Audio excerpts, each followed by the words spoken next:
Salut! On entend souvent parler de l'intestin comme étant le deuxième cerveau. Pour moi, c'est plutôt le premier cerveau. La première raison, c'est qu'il existe encore aujourd'hui des organismes vivants avec un système nerveux autour de l'intestin, mais qui n'ont pas de cerveau.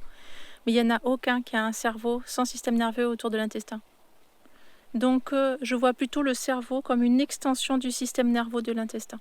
La deuxième raison, c'est que dans la communication nerveuse entre l'intestin et le cerveau, il y a 80% des messages qui vont vers le cerveau et il y a 20% des messages qui vont vers l'intestin.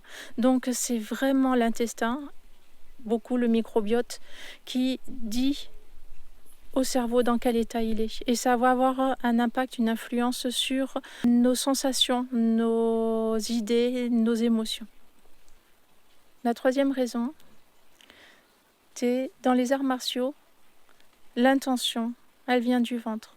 Lorsque l'on fait des exercices de relaxation, on apprend aussi à mettre l'attention au niveau du ventre. En médecine traditionnelle chinoise, le ventre, c'est le centre de l'énergie. C'est la porte entre l'inconscient et le conscient. Et enfin, la dernière raison, en iridologie, l'iris étudie du centre vers l'extérieur. Et au centre, autour de la pupille, on trouve les organes de la digestion, l'estomac, l'intestin et le côlon. Et cet état-là va avoir un impact sur les organes autour.